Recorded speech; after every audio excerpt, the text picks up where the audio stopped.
नमस्कार, आप सभी का स्वागत करता हूं अपने YouTube चैनल सुरेंद्र सिंह बोरा में। साथियों, जैसा कि आप सभी लोगों को मालूम है कि उत्तराखंड ब्रिज कोर्स का जो मैटर है वो माननीय सर्वोच्च न्यायालय में चल रहा है और तमाम डिप्लोमाधारी और तमाम डिग्री होल्डर्स जो प्रशिक्षित डिप्लोमाधारी हैं, जो प्रशिक्षित डिग्रीधारी हैं, उन लोगों की नजरें इस केस पर टिकी हुई है।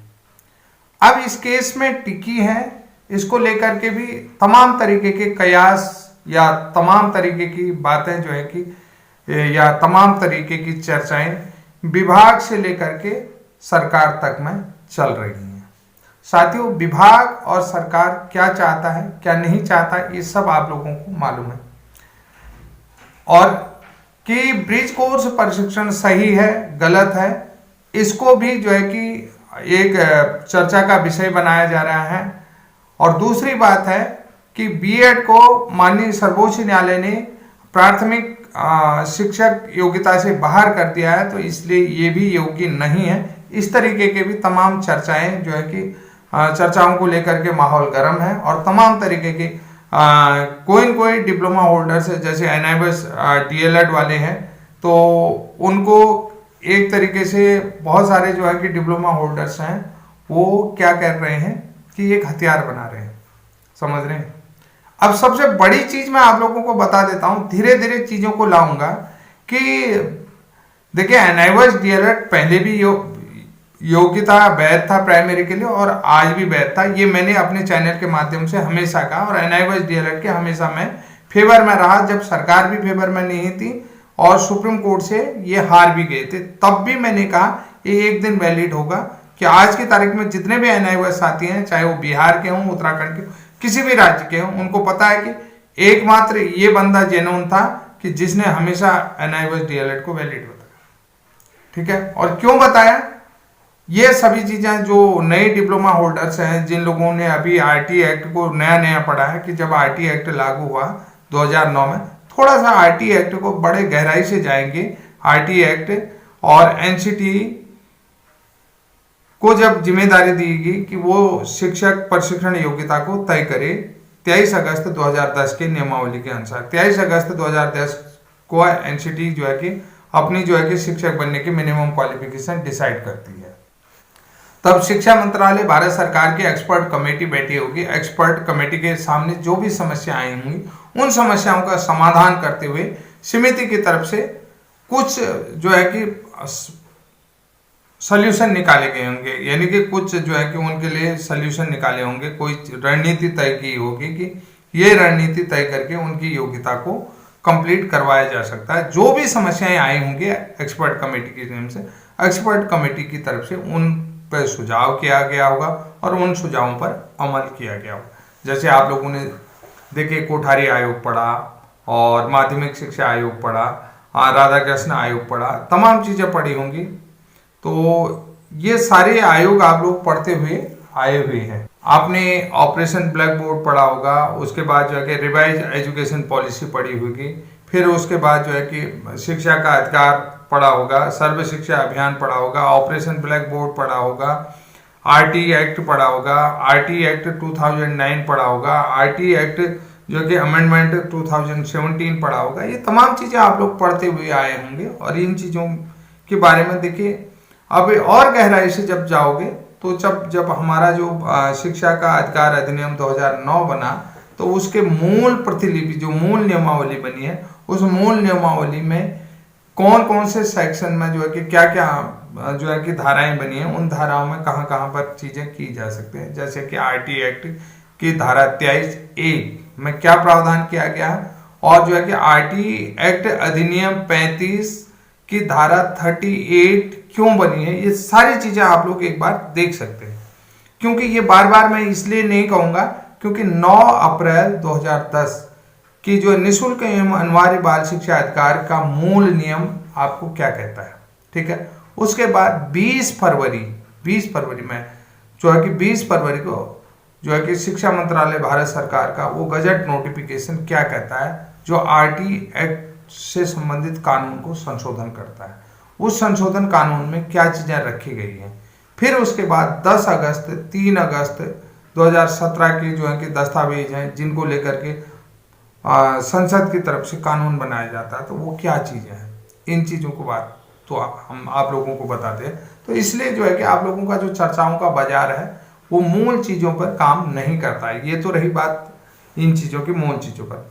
अब रही बात कि आगे मैं आप लोगों को कहता हूं कि क्या जो डिप्लोमा प्रशिक्षण है प्राथमिक शिक्षक बनने के लिए वो बंद हो जाएगा, पूरे देश में एक ही शिक्षक शिक्षा प्रशिक्षण चलेगा?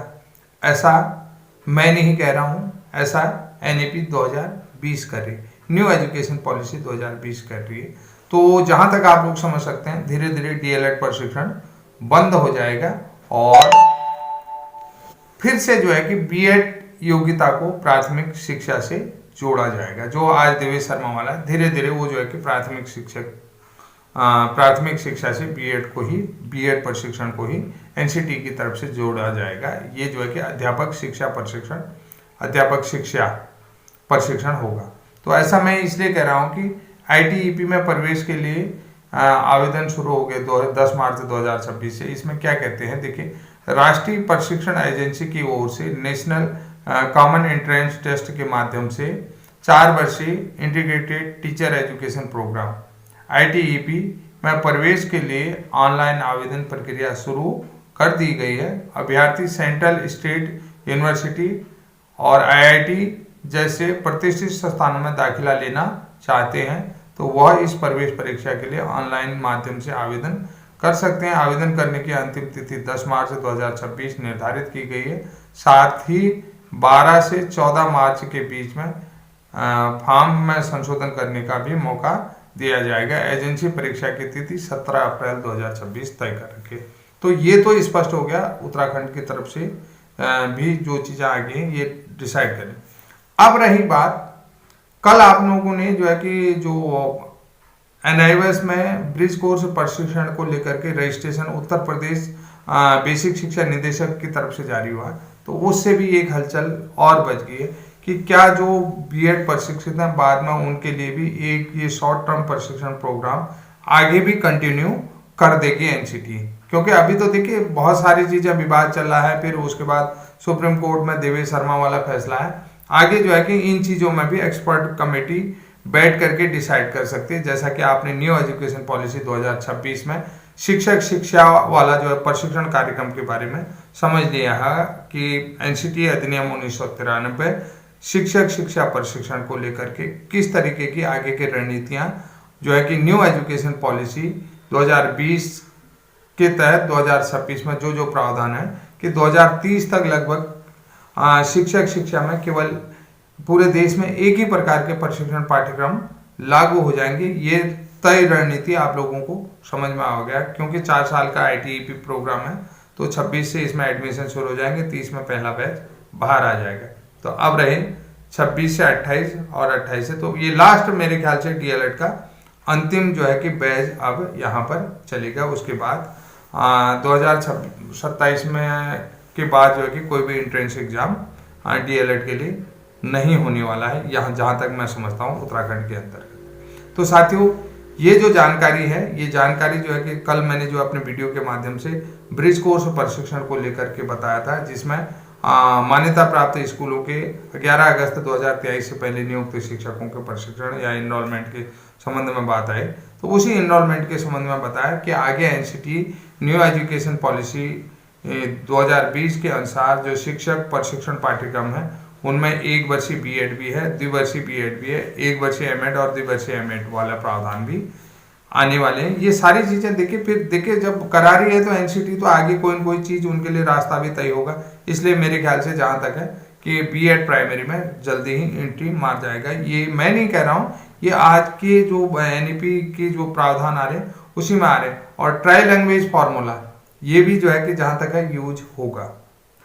तो अब यहाँ पर एक चीज और देखना कि जो ट्राई आज के जो कि अमर उजाला के माध्यम से भी आप लोग पढ़ सकते हैं, ट्राई लैंग्वेज फॉर्मूला में जो अन्य राज्यों के जैसे एमपी, हरियाणा, यहाँ के जो है कि डीएलएड प्रशिक्षित हैं उनके लिए उत्तराखंड में परेशानी का भी विषय बन सकता है आगे। अगर बाय द वे एक बार इन लोगों में केस हो जाए भाषा और संस्कृति को लेकर के, जैसा कि सी टेट में जो है कि Jharkhand TET versus C TET में हुआ, तो उसी तरीके से इन लोगों को भी यहाँ पर नौकरी मिलने में दिक्कत हो सकती है।